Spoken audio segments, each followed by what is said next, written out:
Alright, so back on the 1978 Toyota pickup. So I was able to get the driver's side back behind the seat, this area patched in, and there is a hole right here, but I'm going to leave that alone for now.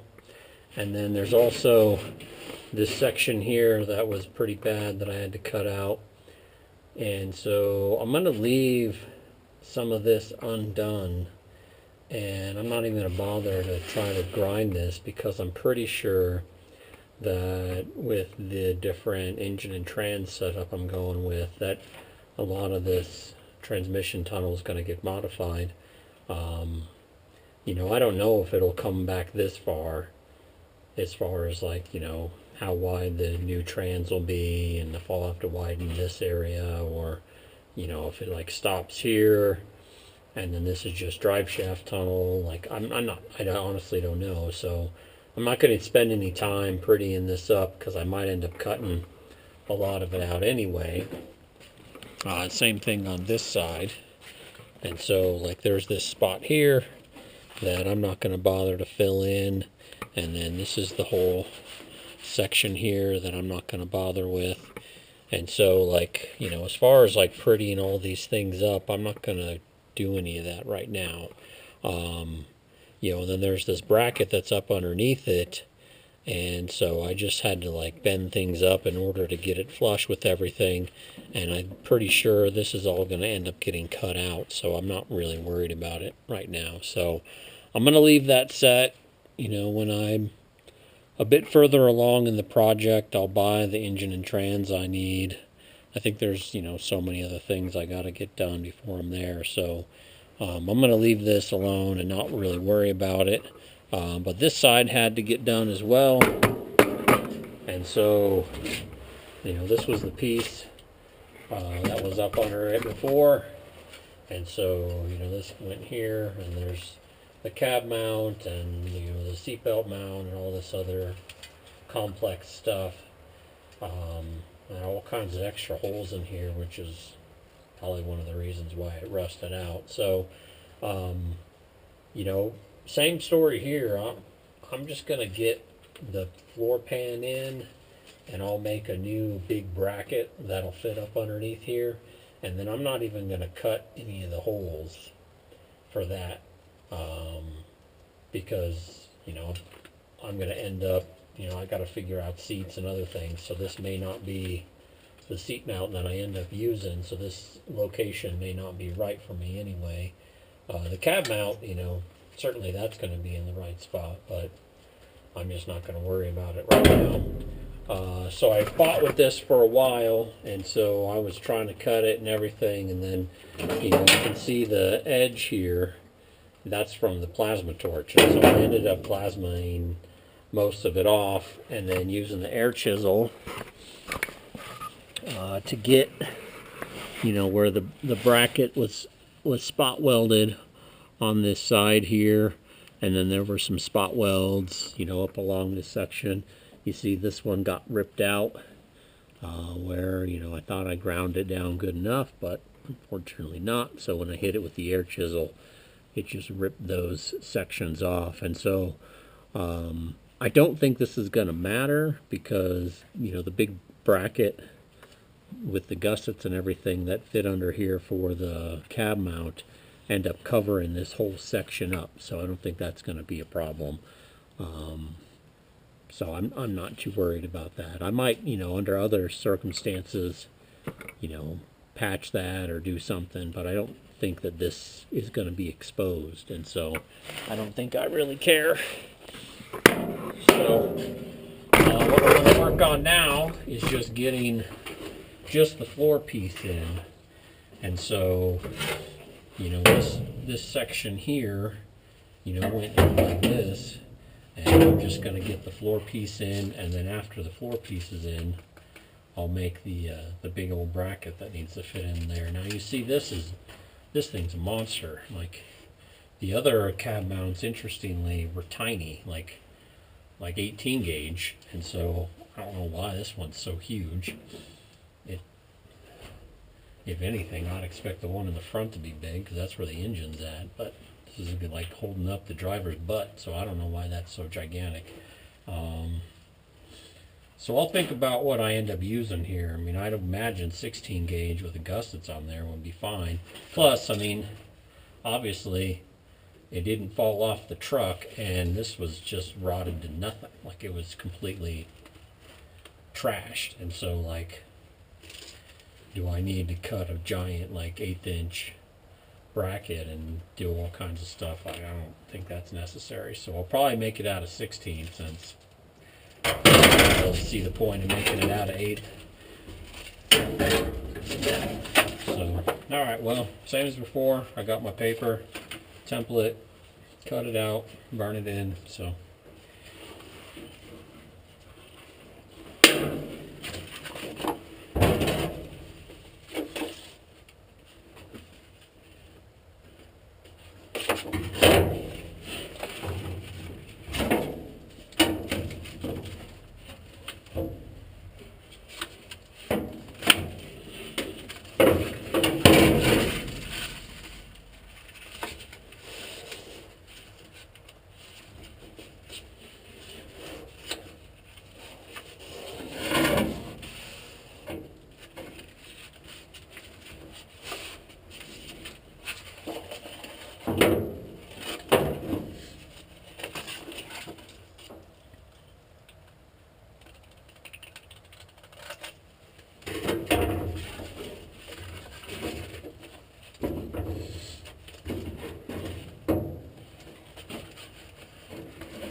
Alright, so that's gonna be it for that one. So, I mean, it's just a bit long, so I'll go over to the bandsaw, take, you know, just a hair off of that, probably clamp it in place, scribe it on the bottom, just like I did with the paper template, and, you know, a bit wide, and a bit long this way as well.